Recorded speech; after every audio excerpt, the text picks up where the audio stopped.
bigger screen. Let's see here. How about that?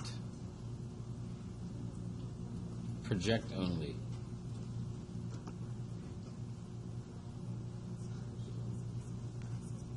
Wonder if that'll still record. You know what? Can you guys okay if it's like? Actually, I don't think that's any different than the other size, is it? Yeah, I'm going to keep it on the screen here so that crap.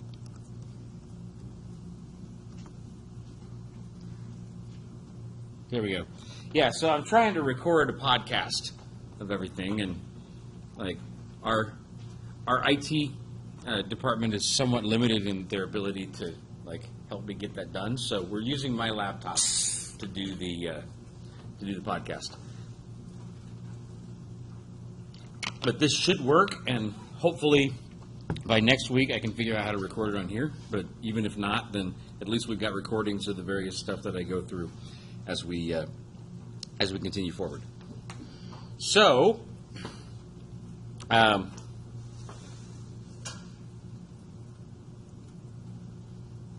as opposed to my morning class of BA 490, we don't have all that much to go over again today. Like I've spaced out the material a lot better than I did for the other class here at the beginning. So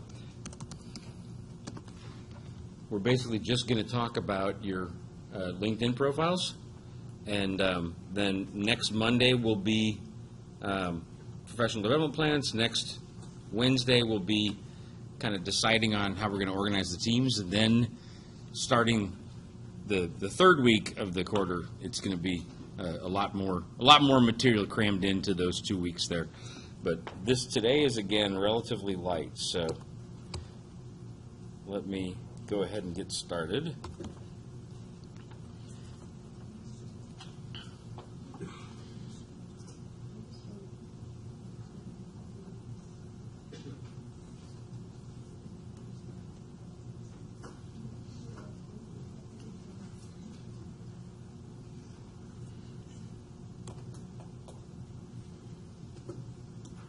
So, just for consistency, I will pull up the lecture agenda, but you should notice that there is one item on the agenda. Well, one item with a number of like sub-items. So, we just got one thing to go over today: establishing your professional image, your LinkedIn profile. So, again, the slides for everything that I go over are in course documents in Blackboard. So, professional image development, pull those slides up.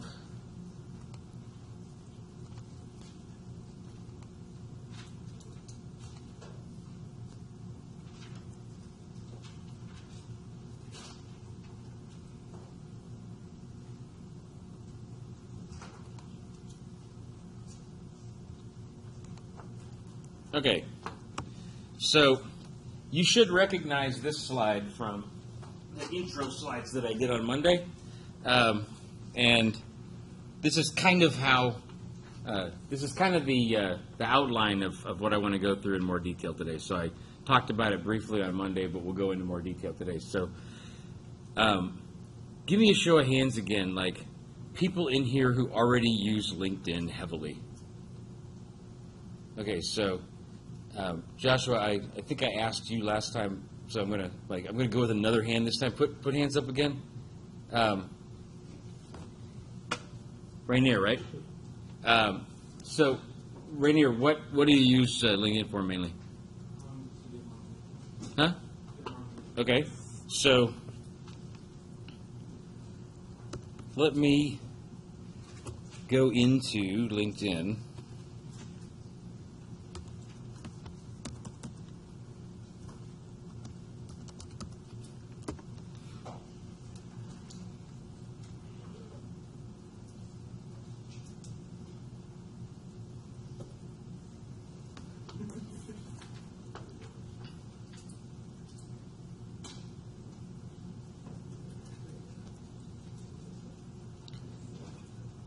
So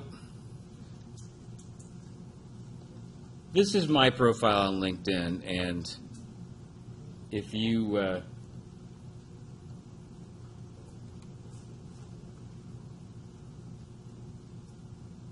visit me rather than like being me, this is what it'll look like when you visit my page. So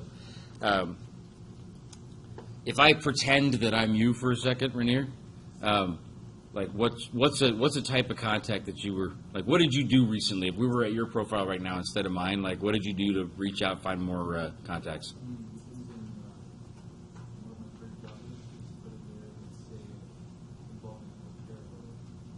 Can you speak a little louder?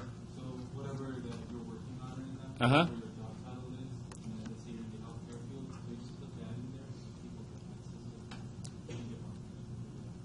And they would also suggest more connections, depending on what you put on your site. So you're talking about what you put in your profile rather than like searches that you did. So you're talking. Got it. So,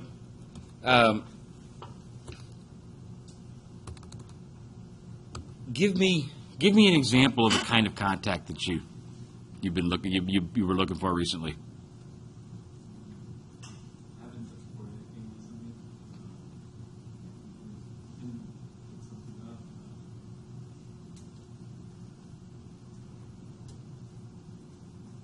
What's something management? Well, management of what? Here, let me use your business as an example. So, not emergency medical transport. So, you if I understand correctly, you're transporting like either infirm or otherwise, like, you know, maybe old people and stuff like that around. It's not when they like have a heart attack and need to go to the hospital, but it's just people who don't get around well. And that's the service your company provides, right? Do you bill the individual, their insurance? Is it a combination of both? Mostly their insurance, so we try to get contracts with insurance, that way we get access to them. And how do you normally find more customers? Do you actually reach out to individuals? Do you get referred by like certain doctors and? Yeah, I get referred, and then also I call the insurance company and I look for the person I talk So, what's an insurance company that, The big one right now, well, like an insurance company where you could stand to have more contacts, that you'd benefit from having more contacts? Gym Care. Huh? Gym Care. Gemcare? How do you spell it? Like GEM? Huh? And then care? Like that? This one?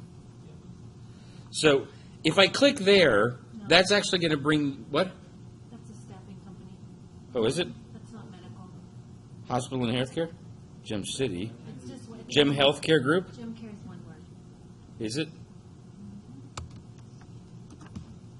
Right there. Health services. Got it. But if I come down here, that's actually going to bring me to the page of the company. Like if I want people who in some way have that word in their profile, I'm just going to type in the word GemCare and click enter. And then LinkedIn will bring back for me everybody with GemCare somewhere in their profile. So whether they worked there 5 years ago or they work there right now, or whatever, they'll come up. And some of you that are more familiar with LinkedIn probably already know some of this, but many of you are not as familiar. So you see this little 2ND, the second there, next to Anna Vienna Yoga? That means that she's a second degree connection of mine. That means I know somebody that knows her. Okay? So if I just click there,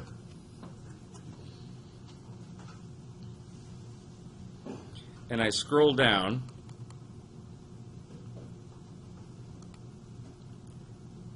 so Cheryl Scott, who I believe is with the current Economic Development Agency.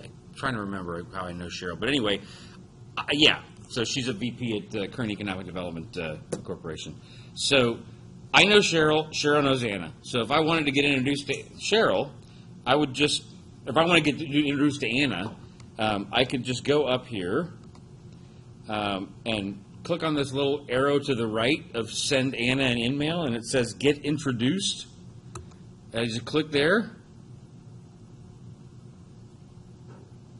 And sometimes I know more than one person who all know the same contact, so if that were the case, I could choose which person I wanted to have me, to introduce me. In this case, I just know Cheryl, so I select Cheryl there, and then, you know, I can change this is just like writing a regular email. I can change,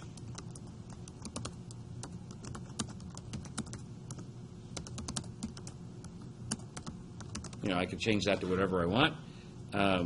And I can ask her to introduce me to Anna, and then just send that off, ask for an introduction. I'm not going to send it right now, but it's that simple. And I've never heard of GemCare before. Obviously, otherwise I would have been able to spell it better. But yes, we're going to navigate away. But just from that,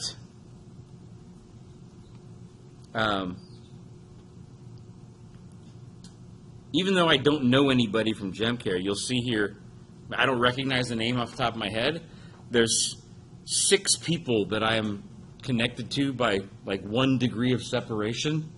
So I know 6 different people. I know people who know 6 different people at GemCare. And if I just wanted to see those, I could click on the little second connections button here, and that'll just show the 2nd degree connections. If I click here for 3rd degree connections, oh, let me take, well, here, I've got, you see here Brenda Palacios? Like, that says 3rd next to it. In that case, I know someone who knows Brenda. So it's 1 degree further. And again, LinkedIn will tell me who I know that can eventually lead me to Brenda. So if I scroll down, again, Kelly Scott, looks like because Kelly is involved with the Economic Development Corporation of Kern County, she knows a lot of different people at GemCare and other companies around Kern County. So again, I could ask Kelly to introduce me. I could just send a message to Kelly and say, hey, Kelly, I'm really looking for more contacts at GemCare. I noticed that you know somebody that knows, who was it? What did I say, Brenda? Yeah, I noticed that you know somebody that knows Brenda. Could you look in your LinkedIn and see who you know and introduce me to them? And it's an incredibly, we just chose a company I don't even know, and I found, 6 different 2nd degree contacts, and I don't know how many 3rd degree, because actually LinkedIn doesn't actually show you only the 3rd degree connections. It's 3rd and everyone else. So there's, off the top of my head, there's what, 1, 2, 3, 4, 5, 4. So hell, just off the top of my head, there's probably 20 or 30 3rd degree connections at least. And this is a company I don't even know. So for all of you, wherever you're going next in your career, or if you're just, if you're trying to run your own small business, the point of this class is small business management, any company that you're looking for, the name of the company, if in an ideal world, like next summer or the summer after, I personally would love to start doing more like consulting work on the side with aerospace companies, like just because it's fun and I want to hang out with the space dudes in Mojave. So if I wanted to like find some more aerospace, because I don't really know many people, and I know the CEO of Mojave Air and Spaceport, but other than that, like I can't think of a lot of people off the top of my head that I know in aerospace. It's not what I was in the music business. I don't know a lot of aerospace people, but it'd be really cool to like be able to touch Spaceship One, So if I just type in, I don't even have to know the name of the company. If I just type in aerospace, it'll bring up everybody I know who has the word aerospace somewhere in their profile. So if you notice here, if I just go to first degree connections, I know 14 people directly who have some connection to the aerospace business. Has anybody in here heard the term bounded rationality? So there's a guy, actually still alive, I believe, right now, but very old, a guy that won the Nobel Prize, and has done a lot of research in like economics and sort of organizational behavior. His name's Herbert Simon, and back in the late 40s, early 50s already, he came up with this term bounded rationality, which basically means we as human beings, like, we're rational. You know, we assess information, we make decisions, but like we have limits to like how many pieces of information we can consider at one time. You know, most people have a hard time keeping more than 4 or 5 complex topics in front of their mind at one time. Computers don't have the same limitation.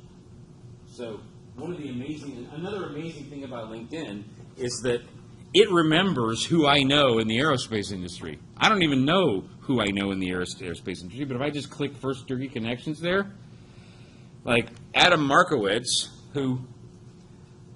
Adam Markowitz is a guy that I'm classmates with from UCLA. We weren't the same year, but we both did our MBAs there. Every once in a while I talk to him about stuff, but usually it's about finance projects in LA or in San Diego. I had no idea that he ever worked in the aerospace business. And Lane Hart here, I mean, the next, Sabrina and Emily were both students of mine last year. I kind of remember now that they were both working in aerospace or interested in aerospace. Lane was a student of mine from back in Cincinnati, and I had no idea he had any connection to aerospace, or that maybe he's gotten into it recently, because it wasn't the case when he was my student.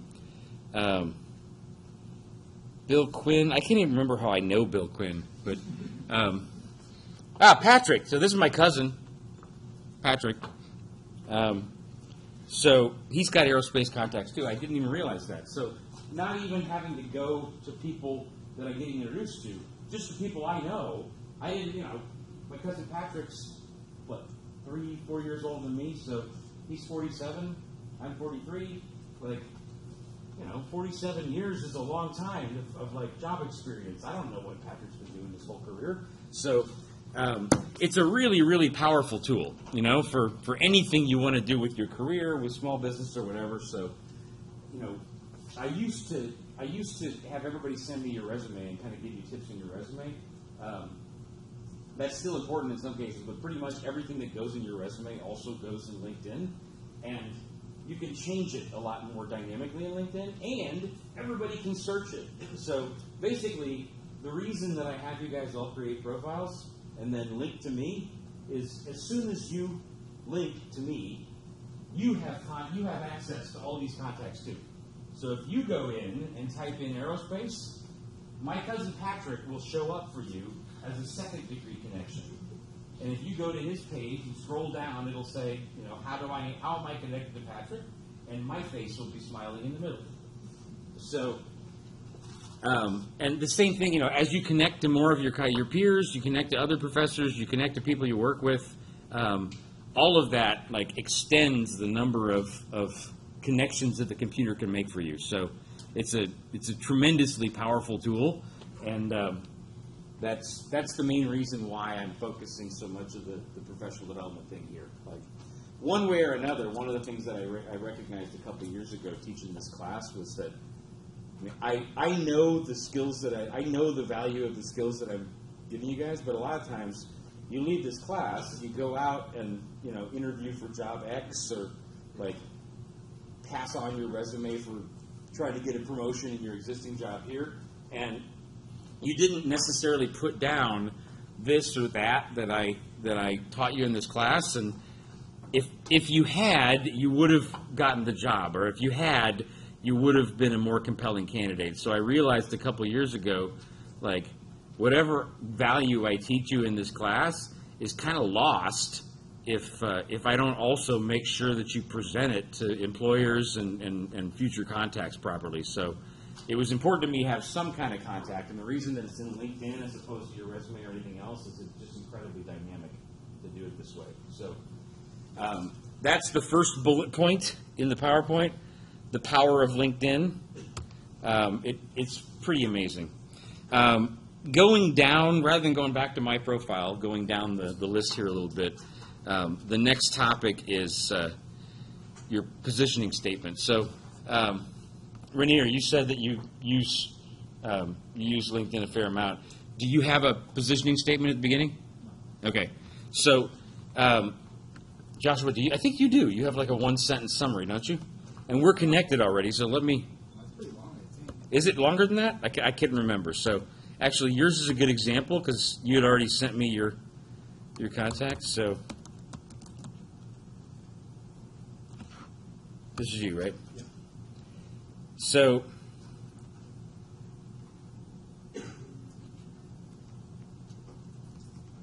yeah, okay. Goal-oriented assistant project manager with a solid leadership background. So, I like this. Like, I would probably,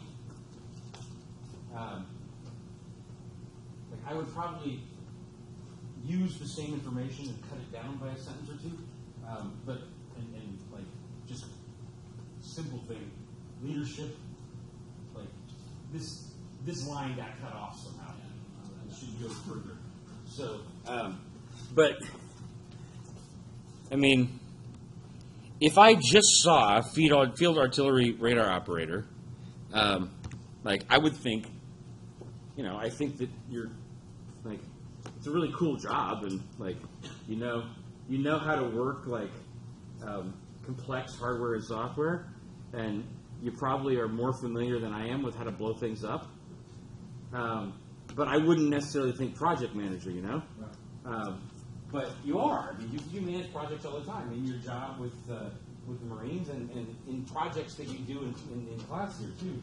So putting project manager here and explaining to people a bit what about your background makes you a project manager, that's exactly what I wanted at the beginning here of everybody's profile. Like, depending on what direction you want to go in with your professional life, it helps to point people in the right direction right here at the top. So if we go back to my profile for a second, like 10 years ago, no one would have thought of me as a professor. No one would have thought of me as a professional. No one would have thought of me as an expert in small business management or executive coaching or the things that I really am an expert in and the things that I do with my career right now. 10 years ago, people would have thought of me as the really fun long-haired dude that does music in Brazil. Like that would have been like what most people associate with me with. Or even 7 years ago, most people associated me with the business that I used to run, Market Driver, which is basically lead generation. So no one thought about me and higher education in the same sentence. They thought, oh, wow, if I need to find more customers, if I need business, I'll call Jeremy. That's what most people thought about me. But that's not the direction that I'm going in with my life anymore. And so here for myself is the way I position my own life. If I wanted to go back into the music business later and I wasn't in higher education anymore, I'd probably change this to say, seasoned entertainment industry expert with 20 years of experience, with expertise in, complex international contract negotiations and, non-traditional licensing environments. Like, I would phrase something different there if I wanted to start pitching myself in the music business again. So, the first thing that's important to me about you guys in your LinkedIn profiles is that you have a summary section here which focuses people about who you want them to see you as a professional. Make sense? Any questions before I go on? Okay. So, next topic. Going beyond work experience. I'm going to go away from the bullet points here to the slides that correspond to these topics. So, positioning statement we just talked about, leveraging the value of educational project deliverables. I am a huge fan of the projects that you guys do in this class and the things that you do in general in all of your classes as an undergrad here at Cal State. Even stuff that, how many people here went to BC before? So the stuff you did at BC as well. I mean, basically, I don't think we in higher education, whether it's Cal State or anywhere else, right up to and including like Stanford where I went to undergrad, they don't do a good job of this either, of articulating the fact. One of the big pieces of value that you get out of, you pay tuition, you come here, you spend a certain amount of time, you get a degree, in addition to the fact that your resume now says bachelor's in business administration at Cal State, you also have the chance to do projects for which you otherwise are not qualified. So the stuff you're doing in this class, so if I just continue going with Josh for a second here. So in your job for field artillery radar operations, what are your, without going back to your profile, what are your main responsibilities that you do? I'm in charge of either, trying to say it without military terms. So we zero in the howitzers, and we track the enemy rounds mainly, that's our main goal. Track enemy rounds and determine where they're at so we can counterfire. Okay, so you're basically, the radar is picking up large hunks of metal that are being flung at your direction from somewhere out there, right? Right. And then based on the speed and angle of where they're coming from, you can pretty much tell your howitzers, if you shoot there, that's where it's coming from, right? Yeah. So in that job, do you do a lot of new customer acquisition? Yeah. But it might be relevant for something in your future career to have some experience with marketing or with customer acquisition. Well, I do that now, kind of, because I'm an assistant project manager at Electrical Power Services. So I'm actually trying to learn how to do that better, customers and stuff. Is it the main responsibility of your job, though? No. Okay. So here's my point. Even if you are getting exposed to it, in the project you do in this class, you'd be personally responsible for finding more leads for a certain small business that I hook you up with. That is it's no different than if you were actually doing it as part of your job, but you're doing it as part of this class. So in addition to the fact that you have the degree on your resume, I think the most valuable thing you get out of doing a degree, whether it's here at Cal State or anywhere else, is that it gives you the opportunity to prove that you're skilled and qualified at doing other things that are not your job right now. So these are two examples of things I did during my MBA. Basically, this first project here, this is the equivalent of my senior seminar project, except for my MBA instead of my undergrad. And actually, it's a little bit different because it was, instead of a case analysis paper, which is anybody, Nathan, other folks that are in my 490 class, instead of writing a case analysis paper where you're comparing two firms, this was actually a consulting project where we went out and we analyzed the internal cost structure of a post-production facility in Hollywood. But I didn't get paid for it. That was the project that I did in the equivalent of this class. Okay? And otherwise, I have never before or since done activity-based costing. So still, to this day, if I needed to have qualifications for activity-based costing, The only qualification I have for that is this project that I did during my MBA 15 years ago. But it's still it's relevant. It's exactly the right thing. But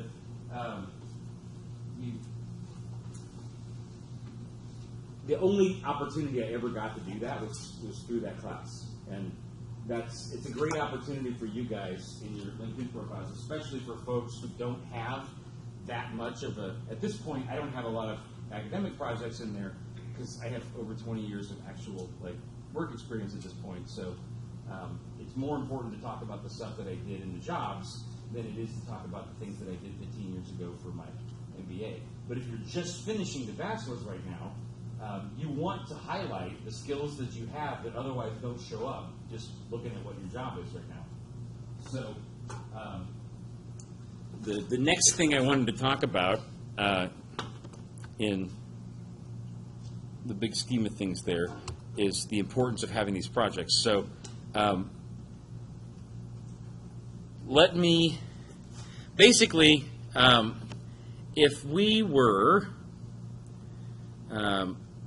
you were doing this in your own profile, so this is what your screen would look if, once you open it up and you could edit things. If you look down here, see here where it says volunteering experience, volunteer opportunities, view more, organizations, test scores, patents, courses. If I didn't have any projects yet, I would go to this section right below where my face is, and I would look for the button that says projects. Click on that, and that allows you to add academic projects. Once you already have projects, they'll appear in a different place, and they'll also be linked to whatever you want to link them to. So you notice here, 2 projects are associated with UCLA. If I want to, if I go down to the section where I have my projects, if I want to add a project, so let's say small business consulting project, customer acquisition, just as an example. Now, if I were you doing this for this class rather than me doing it for myself, I could associate. If I'm doing it for myself, I might talk about managing all of your different projects that I have in this class every year. So there's probably 20 or 30 different student small business customer acquisition projects, and I could go in and associate this with assistant professor of management. So then, once I finish this, here, let's just put in, what is right now, September, and 2015, running 20 plus customer acquisition projects annually, generating roughly $50K in new revenues. Okay? Something like that. And I save it. So now it's appearing there in my projects, and you'll also notice that it appears at the bottom of my description of Cal State Bakersfield, of my job there. But for you guys, actually I need to go back down to the project. For you guys, you want to attach it to your education, not to your job. So in your case, you're going to actually put it as attached to your undergrad degree, and the same thing. So I'll take that out for now, but that's how you add a project. It's pretty straightforward, how to go in and put your job experience, how to go in and put your education. It's not necessarily intuitive how to add a project, so I wanted to show you guys right now. One of the things I want you to do is, for my class, I'll give you a very specific description of how to describe the project you're doing for my class. But I also want you to pick your other 4 classes, favorite 4 classes that you've had over the course of the time at Cal State, and describe what you did in those classes. So, was it a project? Was it a paper that you wrote? Like, what was it about that class that you thought was like particularly valuable for your career, or that you enjoyed personally? And I want you to describe it in a sentence or two, and attach that to Cal State. So not just my class, but your favorite other classes at this institution. You can do the same thing when you put Bakersfield College in here. You can also go in and kind of describe the highlights of your courses that you did there. Does this make sense to everybody? Okay. Questions before I move on? Yes. What's your name again? Paige. Yes. I knew this. Go ahead. It's due on Friday. No. It's due a week from Friday. Is that right? Maybe. Did I say this Friday? I did? Damn. My other class, hang on. Let me look at. My other class, I made it due next Friday. So, but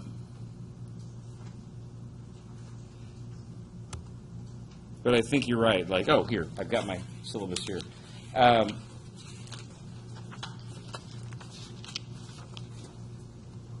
Yep. Yes, it is due this Friday. Like, I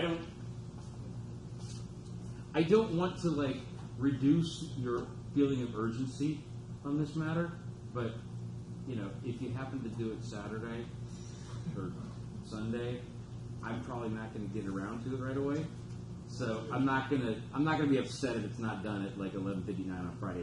That being said, if all of you submit, like if all of you send me your LinkedIn profile at like 11:59 p.m. on Sunday, I'm not going to have much useful things to say about many of them on Monday afternoon because I haven't had time to look at them. So the sooner you connect to me, the more time I have. That being said, I'm not going to like ding you for points if you do it on the weekend instead. Make sense? Like all you need to do right now is create the profile and link to me. Okay? Like if you don't have all the projects and everything, I give you your 25 points just because you did it. You could like have your name page and like Cal State Bakersfield, and that's it. And you get 25 points.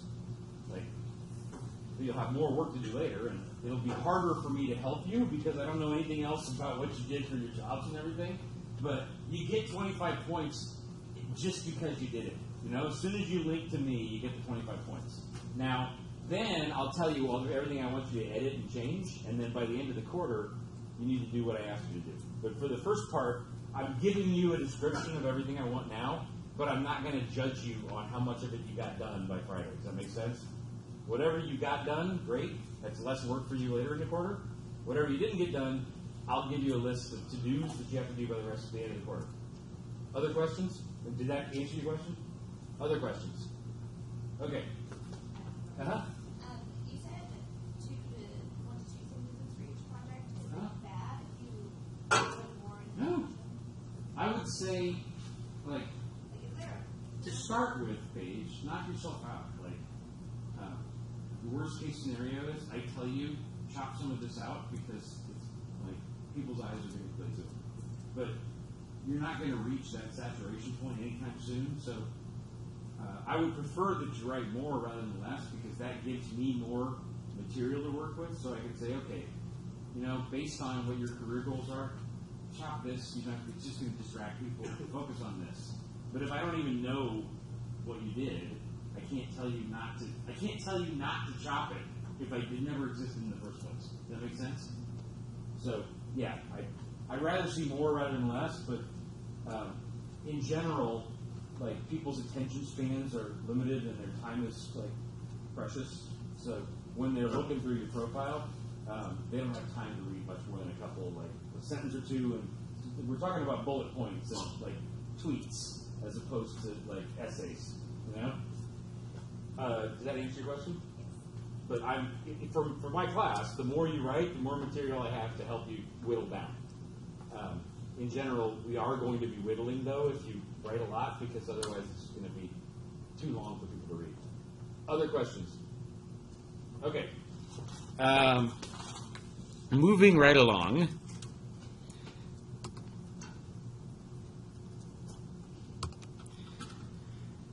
Duties versus accomplishments. So, if you guys, like I told you already, all of these slides are available on Blackboard, and there's a nice hyperlink here to an article that I found that describes nicely the difference between describing duties versus describing accomplishments in how you write a resume in general.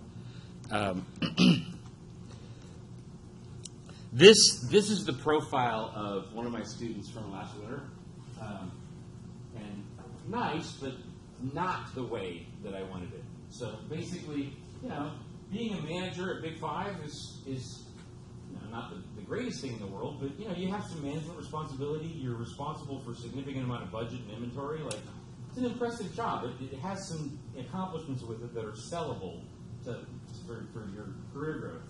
But just responsibles include opening and closing the store, creating like nowhere in here is a description of like how much industry. I mean, managing shrink. Who has been in retail? Who knows what that means? What's your name? Kaya. Kaya, what's managing shrink mean?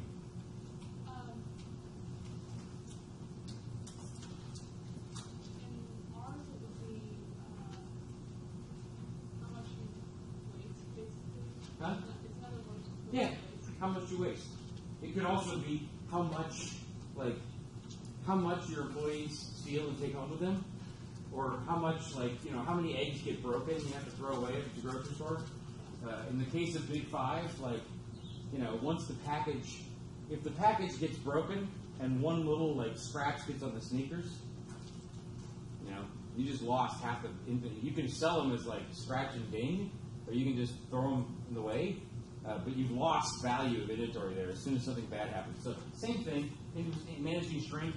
It's either when you waste inventory or you lose it or whatever. But I know that an assistant manager of a Big Five is responsible for shrink. I don't need to be just told that. That's what the job is. What I want to know is how much shrink did he manage? Are we talking about $100,000 worth of inventory that he was responsible for? Are we talking about $10,000? And in the shrink, did his actions or the actions of his team lead to that $100,000 worth of inventory only losing $5,000 in shrink instead of 10? So that's a 5% improvement, or it's a $5,000 improvement. I want to know numbers. That's a lot more important than just a description of the responsibilities. So if I go to the next one, this is a description of what I did.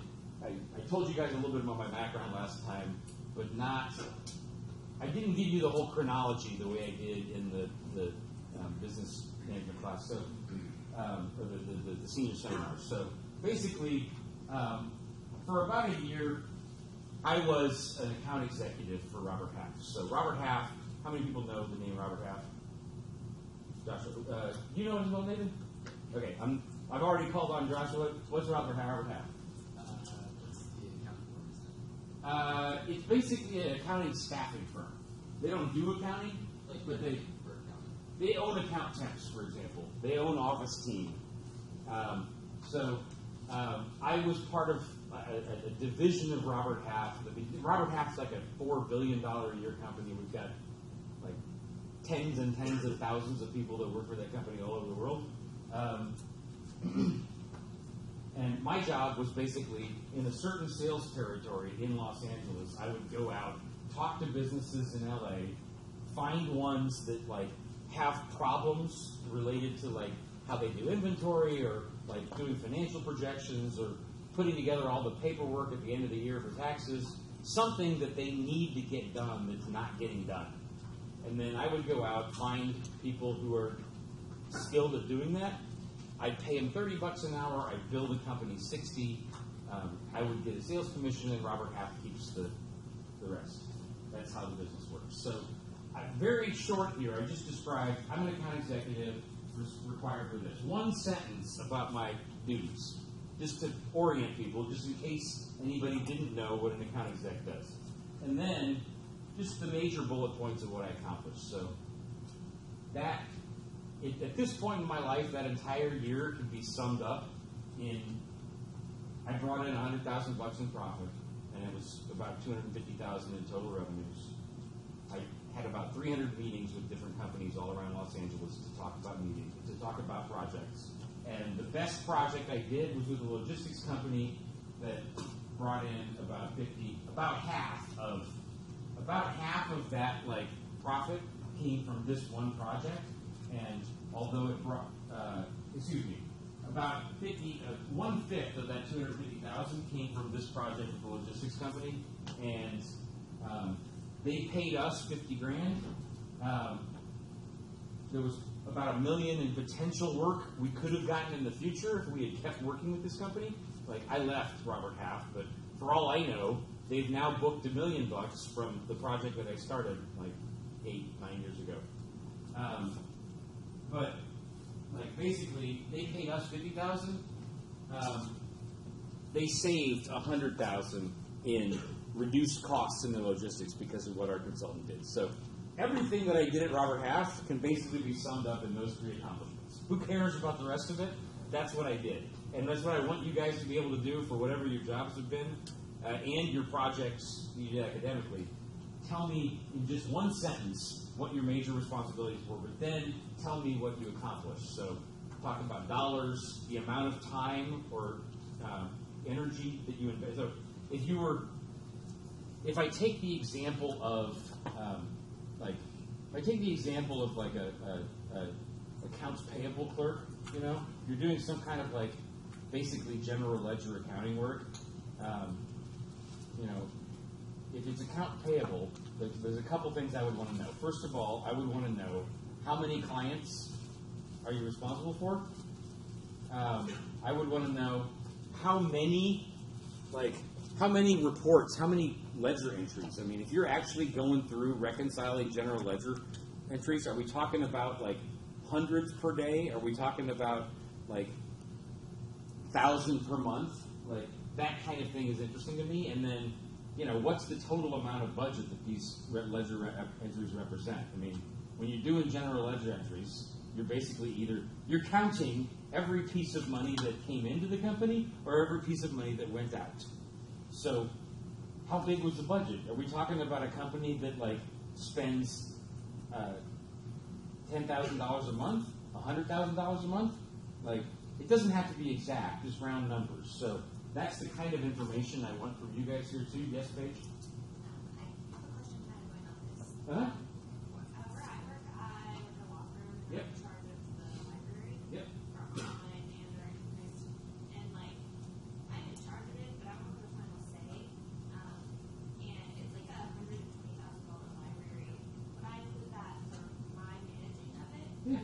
But I don't decide that we're gonna get it, or I don't write a check. I know. But I can put that I manage. Yeah, I mean, it depends. If you look at, Putting that money amount, is important. yeah, I mean, Even though just, I'm not doing it. Well, it's not my money. well, no, I know that, but is your job, there's a library, right? There's probably a room within inside the law firm which has got some physical books, but mostly you're responsible for managing different database subscriptions and stuff like that, right? And if somebody okay, even though the firm signs a check and says, okay, we're going to pay LexisNexis $100,000 this year in order to have subscription access, if one of the lawyers' accounts doesn't work, they call you, right? So you are responsible for maintaining and managing a, what did you say, $1 million, $120,000 law library. It's not yours. You're not claiming to own it, but you are responsible for managing and maintaining it. Make sense? If you're that's a good question, Paige. Let me get out of this for a second and show you an even more like humble way of phrasing things. Like in general, people just want to know what you did, and if your title says like library manager, nobody is going to think that you own the library. Like, but they want to know: are we talking about like a library with like 10 old dusty books? Are we talking about like a bunch of like high-powered subscriptions? They want to know something about the magnitude of it. So, even though like it's more important to describe it. Just, I mean, don't say that you bought it when you didn't. But like, if you put your title what it actually is and you describe what you're doing, it's very helpful to put quantify the numbers. Make sense? But let me give you an example of how. Well, here, if I just look at the project right in front of me right here, working together with the VP of New Business Development, develop recommendations for increasing monthly visitors and e-commerce revenues by 50%. That's true. Like, I basically, this is my summer internship between first and second year of my MBA. So I basically sat there all summer, and I poured through like all of the Artist Direct was it's a big website. It's artists. It was basically a big website where you can buy merchandise from a lot of like well-known artists. And the thing was that there were loopholes in the artist contracts, so that like Korn and Limp Bizkit and other bands, they don't have to ask a damn thing in permission from Sony or Warner or anybody else. They just like can sell whatever T-shirts they want. It's a loophole in the contract. So because the owner knew these bands and used to be the agent for them, we signed a bunch of them up and sold stuff. So my job, I would sit there all summer and I would look at the web logs and see where the hell did somebody come from before they came to our website.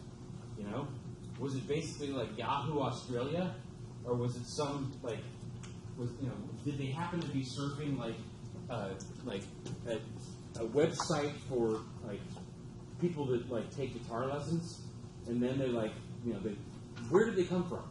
Because we could see the site that referred them to us right before they got to our website. So I went in and I looked at all that and thought, like, if we put banner advertisements here and we look at a certain conversion rate, which is based on the past, then we have this much revenue that we can bring in. I don't make that decision. Like, this guy does. But he didn't have the faintest clue what's the answer to the question, where should we put the banner?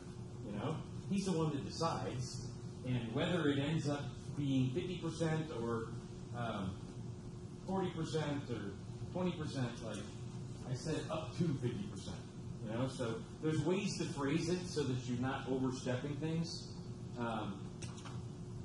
There's another one that I also said, like, in cooperation with the senior leadership.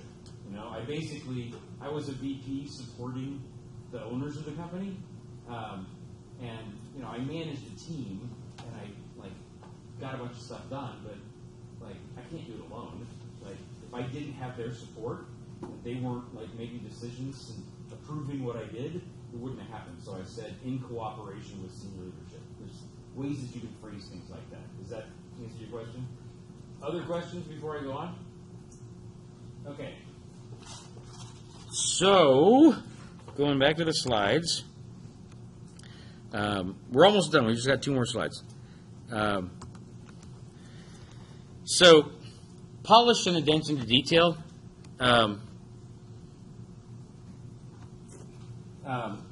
This is just a couple of examples.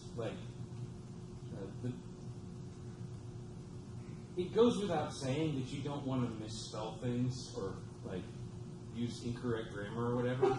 But the point that I want to make is that we all make these errors.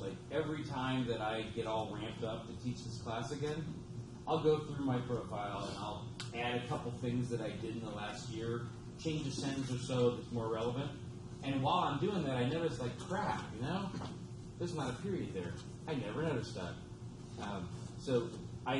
And it's so easy for all of us to miss little things like that, but Like if somebody else is like looking at my profile and they happen to come across the missing period, they're like, what a freaking idiot. Like this dude doesn't even know how to type correctly. So it has a big negative impact when people see that kind of stuff, but it happens. So my only point here is just like, do your best. If I see anything during the course of this class that sticks out to me, I'll make a note of what to edit. But going forward, my encouragement would just be, obsess over your profile a bit. Look at it regularly, read through it again. If you notice something, oh, you know what, I could phrase that differently, or this could be more clear, or oh crap, I misspelled that word and I never noticed. Just look over it regularly. Over the course of time, you'll pick up things that you might not have at first. So just little things like showcasing is actually one word. It's not two separate words.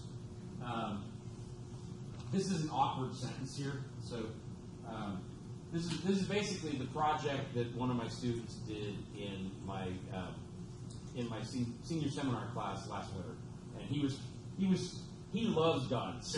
So I was like, well, what kind of company do you want to work for if you could just dream? And he's like, well, it'd be really cool to work for like Smith & Wesson. Okay, let's do that. Let's compare Smith & Wesson and another company, and talk about how they sell, guns and which company is more profitable, how they do this stuff. So, showcasing advancements, struggles, and improvements the companies could choose for the years to come. It's an awkward phrase. Like, you could chop all that out and just say, basically, showcasing opportunities, weaknesses, and areas for improvement that the company could pursue going forward, period. That's more clear than what this student wrote. Little things like that. So whenever I see something, I'll point it out. My biggest point to you is just like in the 2015 like brave new world of information technology and ubiquitous like information availability that we live in today, like that profile's out there 24/7. Like you never know who might be visiting it. So whenever possible, you want things to look as crisp and professional as possible. So if I notice something, I'll point it out. That's part of the edits that you'll need to make. But I encourage all of you to regularly go back to it, just comb through it, and see if there's anything you can improve about it. I've worked a lot on mine, and every time I go back to it and prepare for this class again, I notice something that I should change. So that's it. This is sort of a description of after. That is the end of the slides. So before we leave, let me just reiterate again. I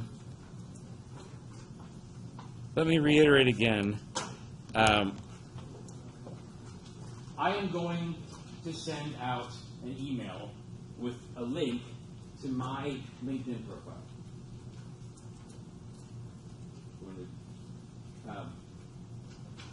You guys, like, anybody cross their fingers to remember things in this class? This is like, okay, this is like a neurotic OCD thing of my own. Like, if I promise to do something, like, I don't want to forget about it. Like, I know myself. Like, if it's since I'm using this calendar anyway, since I'm using the laptop, I'm going to take this off of the screen for a second. And I'm going to take away from stuff. Hang on. If I don't have time to write things down in my calendar, and I don't send a note to myself in my email inbox, the only other way to remember things is I actually cross my fingers until I can write it down. This is a very poor, like, temporary memory system, though, because it only goes up to 6. Like, I can cross like that, but then, like, for example, if I'm driving the car, I'm really limited to 3, because otherwise I can't pay the steering wheel anymore. So, I will send you guys a link to my profile by preferably the end of the day on Friday, because then if I have time over the weekend, I can start going through some of them. But if you don't get to it by Friday, the weekend, I'm not going to be real stickly about this. Just create a profile if you don't have one already. If you already have a profile, link to me with the one you have already. We talked about your situation. Just create a placeholder so that you can access all my contacts and stuff, and we can do some brainstorming about the future. Make sense? So I need that by the end of the weekend. Preferably sooner rather than later because that gives me more time to deal with things. If for some reason my system of remembering things breaks down, you guys, please, if you guys don't get an email from me by like midday tomorrow, somebody or all of you harass me. You have my phone number, you have my email. Tell me, Professor Woods, Jeremy, you want us to do this, but we can't freaking do it if you don't send the link. So you're going to send the link, or you're going to extend the deadline. If you don't see something from me by midday tomorrow, please remind me so I'll get on it and send it. Okay? We're relatively early here. That's what I want to go over today. Any other questions? Please, I'm available. That's all we need to go over today. Where's my attendance sheet, by the way? Awesome. Cool.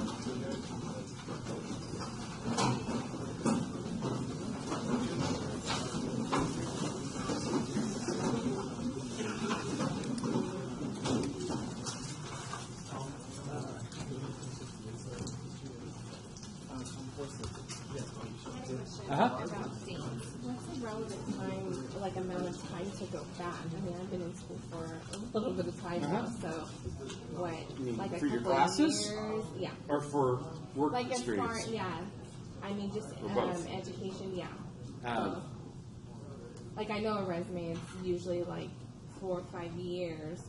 Honestly, I go back as far as I can. I mean, if you were, I don't know how old you are, but if you were, I'm guessing that you're not, freaking 80 years old, you know? If you're 80, or you're 70, I've been in school for 8 you know? years, No, I know. so. I mean, I think you're probably younger than me. If you are, retirement age, I would suggest that perhaps people don't want to know what you did 40 years ago. Yeah. But in the case of almost everybody in this room, included all, but obviously the stuff you've done more recently, people are more interested in the details of. If you look at my profile, as it goes back, the descriptions get shorter. Okay. So my description of the first job that I had after undergrad is basically, I was a sales manager, I brought in this revenue, period. Make sense? Yes. So I think it's still relevant because it paints a picture of all the different experiences you've had, but people are most interested in what you've done in the last couple of years and the meaty details of that. Unless, for example, you've been back in school for a while and, 5-10 years ago, you were the manager of for 5 different people and you had a substantive job, but then that company crashed or they left or you decided you want to go to a different direction in your life, and so you're not doing that anymore. In that case, I'd play up that former experience because it's the most meaty thing you've done. So while I was running my small businesses, I would hype a lot what I used to do as a consultant at Price Waterhouse, even though I was 25 when I did it, because it made me sound legit, Otherwise, people are like, who the hell is this guy? Yes. Working on, he's jousting windmills. I was Don Quixote, which is great, but nobody, it's only entertaining for so long. And then people are like, tell me something real that you've done, not not the fact that you organized a cool concert last week. Yeah. So in that case, I'd say do the old stuff more, but if you're doing things now that are particularly substantive, either in your classwork or in your career, that's what needs the most detail. And I include things, but spend less time and less detail on the ones further back. Make sense? Yes. Thank you. No problem. Who's next? Thank you. Was that it? You waiting to talk to me too? No. Oh, thank you very much for waiting to hand it to me. I just had a quick question. I wasn't here on Monday because I just enrolled. So is that going to affect my grade thing? Because I know that it said a little bit stuff about the points. You miss 6 points. So so I missed them for sure. And Well, but I haven't gotten into extra credit and stuff like that. But Okay. I mean, So there will basically, be some. I don't think 6 points is going to make a difference in your grade. Alright. But if it did, for example, then as we get towards the And Well, basically, since you weren't here, like one thing that you don't know is that you might have seen it if you looked at the syllabus, but 50% of your grade in this class is an implementation project that you're going to do together with a team. right. So, I mean, those projects, like, I had one group in last spring that did, like, they researched everything about, like, Proposition 1 grant funding for a, like, company that makes renewable water solutions. Okay? Okay. But they also looked for new customers, and they did some industry research on competitors. Like, if the 6 points are going to make a difference No, in your yeah, grade, it was just- I'll be like, what's your name?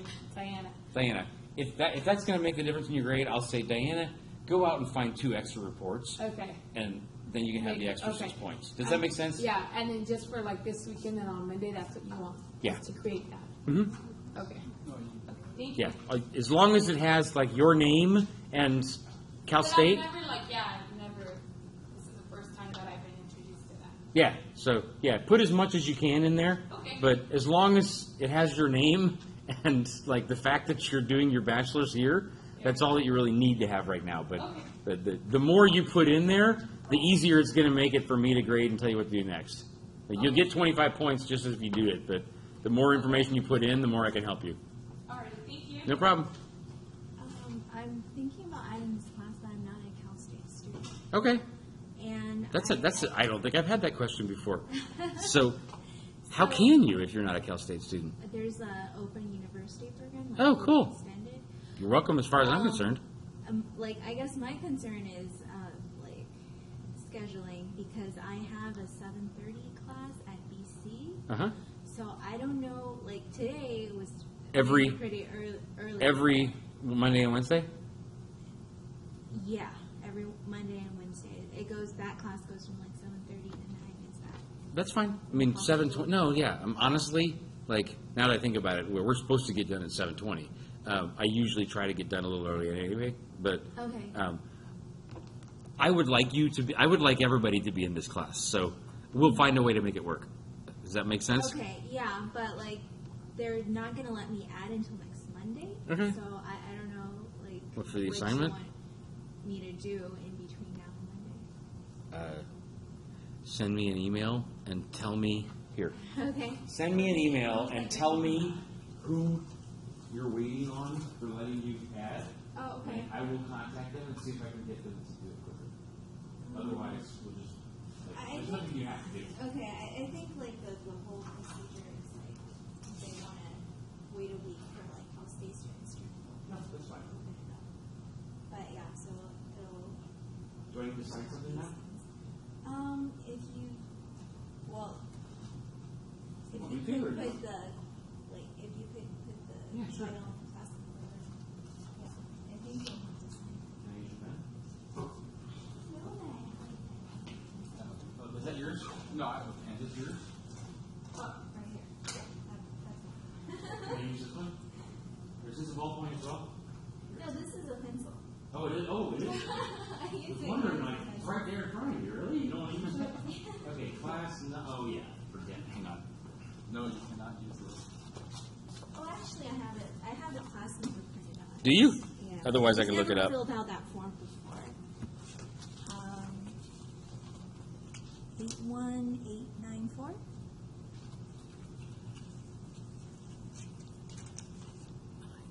Four. So this is BA. Oh, God. Management. 345. Section 1. 5 units. Small. I'm going to have to print this and write it again. My writing is terrible. Okay.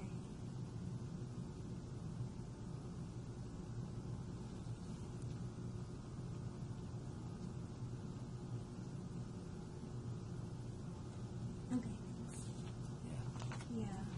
The more I write on it, the messier it's going to be. You fill the rest out yourself, but Okay, yeah. you're totally welcome. Yeah, And I have- basically, you don't have to do anything in the meantime, except send me an email and remind me so that I can plan on the fact that you may be in the class. Okay. Okay.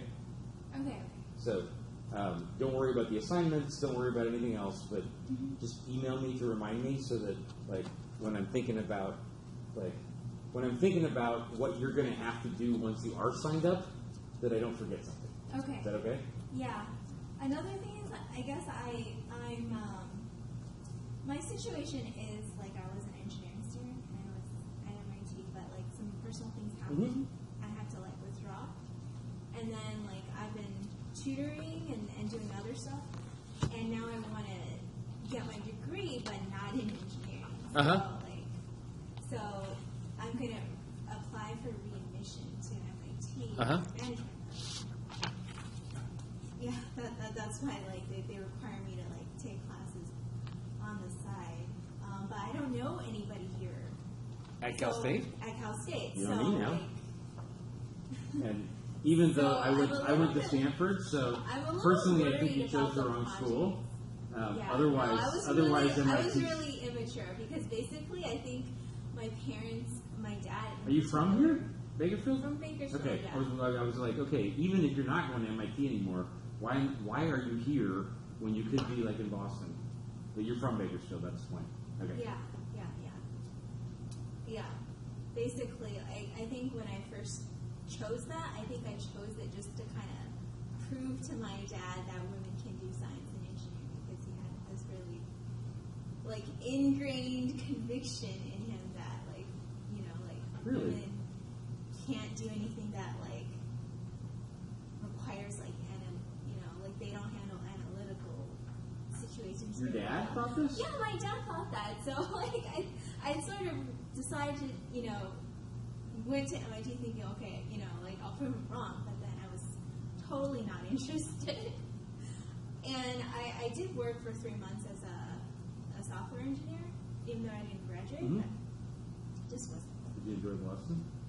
Oh yeah, I love Boston. Cool. I would love to be able to go back, but like, do you think you could, like, maybe write me like a Direct letter? yeah? Yeah. That'll have to It be. would be nice to get to know you a bit better before like writing Of course. it based on meeting you tonight. But No, yeah, no, of course. That would probably Yeah. be around November. Yeah. So I don't know if I mean- that's enough time for you to like course. get to know me. But. No, But honestly, another thing is, honestly, like I'm a little bit worried about like doing the projects and teams because I don't know anybody here, so that's not gonna be a problem. Okay. Just wanted to you know me. That's all you need for this class. I'll assign you to the project, and okay. yeah, it'll all be good. Like, Yeah. welcome. I like this. This is an exciting project. Like, I want you to be part of the class. Yeah, now I'm excited too. Cool. Okay, thank you. Okay, yeah, just email me to remind me. Well, here, actually, I got more fingers. What's your name? Jane. Hang on. Actually, now I can like dump this from like temporary to like long-term memory because I've opened up my calendar now. So hang on. Jean. Yeah, let me tell you how it's spelled. Okay. Jing is my first name. Okay. And did you want my email or the full name? Both. Okay, so my last name is just 2 letters, H-E. Uh-huh. And then my email is my last name dot first name. So he.jing@gmail.com. Okay. I have a friend from George Washington that did her PhD at George Washington, who's He as well, Yeah. but Fang He in this case. Okay, yeah. I imagine there's a cannot lot of tell He's in from this the world. Spelling, like what their Chinese name is, just because like Chinese characters is like so many are this like same spelling, even though they could be pronounced differently. Really? Yeah. Like it's the same spelling in English, but the character in Chinese is different, or vice Yeah, versa? it's like a tonal language. Really? So Cantonese has like 5 tones. Mandarin which is standard, has like 4 tones. 4? Yeah. So and Cantonese even has an though extra it tone? sounds exactly the same. There could be like 4 or 5 different characters, like different meaning. Yeah. 'Cause I started learning Chinese from I started learning Cantonese instead of Mandarin. Wow. Like I had a like. There's a woman I was dating from Hong Kong, Oh. so I was starting to learn Cantonese from her. But as charming as she is, like Mandarin is much more like broadly useful to me than Cantonese. So I was really only doing it to like be charming with God, what's her name again? Wan Cam. Yeah, but Wan like, Cam. now people in Hong Kong everywhere. Priscilla is her like English name, but I like Wan Cam But like it better. can come in useful. Like I guess when you go order dim sum, if you're into that. Like in Los Angeles, there's still people who still speak Cantonese, and so Cantonese is not out of the dust. Well, I mean, it's still relevant in Hong Kong, right? Yeah, well, in Boston too, like all the restaurants are either mostly, operated by people from Hong Kong or Taiwan. Mm-hmm. So if you like speak their dialect, they'll give you better service. Well, there's. I think. I mean, most of my like foreign language time these days is spent on German and Portuguese. I mean, that's where I live. Those are the ones that I speak. So, and there's only so much time that I have to invest in additional languages. So, given the fact that I have a relatively limited amount of time, and like the way that I learned German and Portuguese is I lived in Germany and in Brazil for a number of years. So once you're immersed, like you internalize these things, and it's fine. But I have a job here now, so I can't just go disappear in Beijing for a couple of years, which is what I'd like to do. Actually, what I'd like to do is disappear in Hong Kong, because Hong Kong sounds like more fun than Beijing. Oh, But but I wouldn't want to live in Hong Kong. why? Too expensive? The living space. It's like you get an apartment, like the shower, you can't, it's not even this wide. Really? Yeah, the bathrooms. Their buildings are extremely tall, like modernized, like American modernized buildings, like New York, for example. But it seems so shiny and sexy as a city. It is. But like the living space is really But better to live somewhere else. Yeah, and then just visit If I were to disappear in China, where would you guys recommend that I disappear? Shanghai. Yeah, really? I've always thought Shanghai sounds kind of exciting, but it seems a little more rough and tumble than. Shanghai probably has a lot of soldiers going around too. Cool. Okay, I like that. My favorite city in China is Xi'an. Xi'an? Yeah. Where's that? That's where, that's been the first capital of China. So I guess that's where the Great Wall originated from. Cool. What do they call it? Like the ceramic warriors that were like buried. Yeah. I can't remember the name in English, but that's where that is.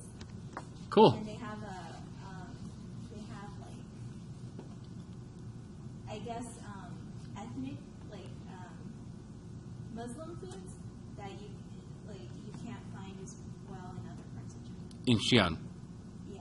Cool. There's this thing where you have lamb, and then you soak it with bread, but then the whole time you're waiting for the lamb drop to arrive.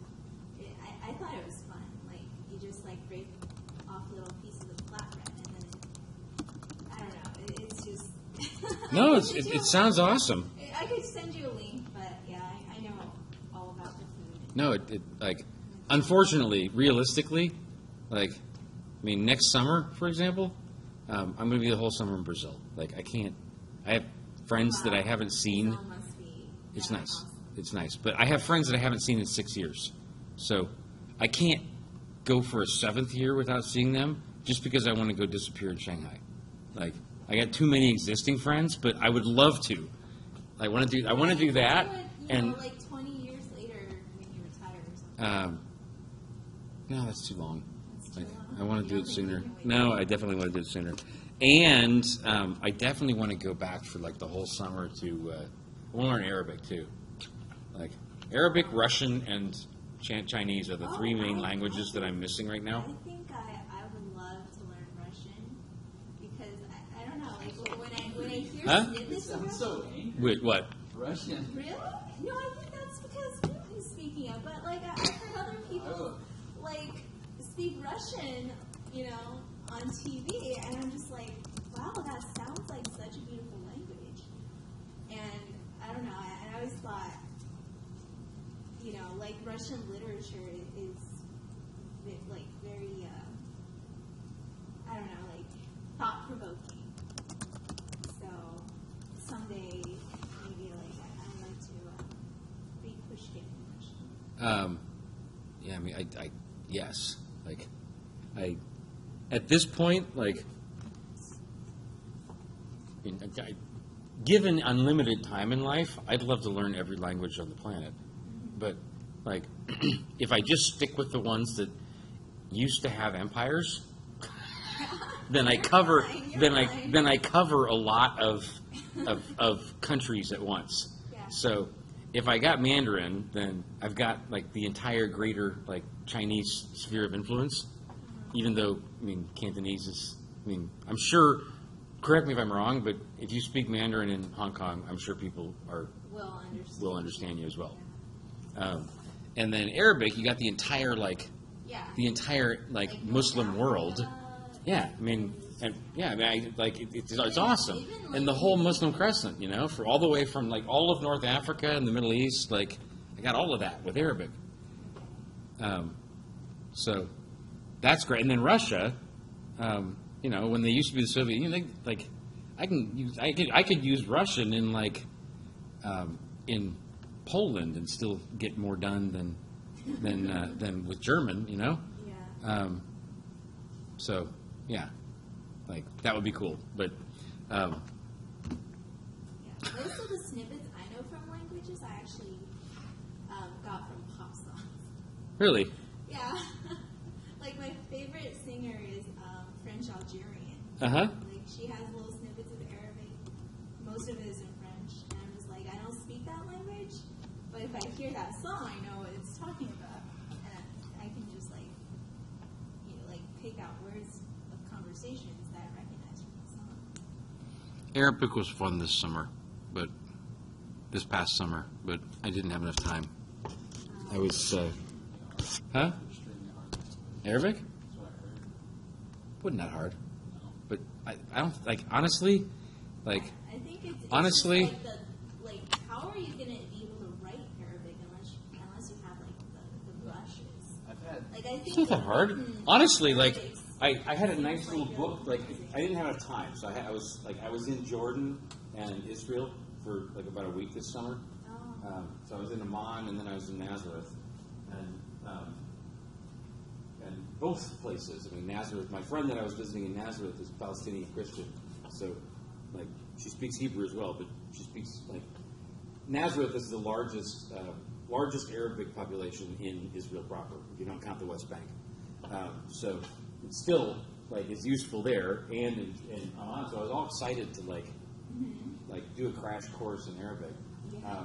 And I don't have the book with me; it's at home. But it's actually not that hard. I mean, even without the brushes, I mean, it's honestly it's a lot like it's cursive. You know, it's just like writing cursive in English, except I mean, the characters are different. And you write from right to left instead of left to right. But otherwise, you know, like I've got a little book that shows like this sound is this letter, and it's very to me it was very similar to English. I mean, Chinese characters are radically different in the way that they represent concepts. Like it's just different symbols, but it's basically the same way of writing, just done backwards with different symbols in Arabic.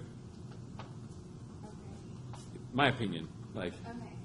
from what I saw so far, like Yeah, because like I wasn't sure, you know, if I just look at Arabic, I'm not sure if like a thicker brush stroke is different from like a thinner one, and because they make it all fancy.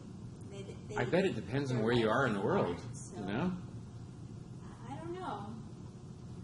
I guess I haven't like spent time, you know, trying to learn Arabic. I was just happy that I could understand like where one letter stops and the next one starts. Like But I think the most difficult part is like remembering all the different words. Yeah. It was fun. Have enough words, yeah. It was fun. I just didn't. Unfortunately, I just didn't have time.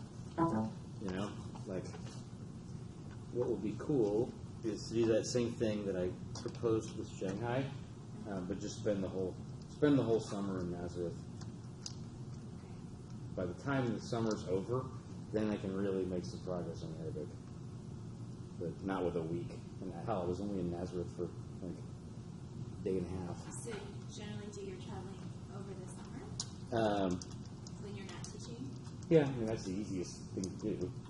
Like I kind of got to be here. Like I'd love to. Webcast. Huh? Webcast. Haven't earned your sabbatical yet? No, I just started. Okay. So I don't think the dean would like. I mean, you know, most normal adult jobs, like you have to show up from somewhere around 9 to somewhere around 5 from Monday through Friday. Yeah. You know, I teach on Mondays and Wednesdays. From, you know, my office hours pretty much start at 11:30, and, you know, like this class is supposed to go to 7:20, but many times I can get us done early. So, you know, I work from noon until 7, 2 days a week, and I have the summers off. Sounds so awesome. It's amazing. I had a teacher. She Like, was telling me like, I'm, like, the least I can do is show up on the days that I'm supposed to be here. You know, like, I think travel in the summer is okay. Yeah. I'd love to be able to do it, like, at different other times, but I think that might be obnoxiously too much. Go ahead, what were you saying?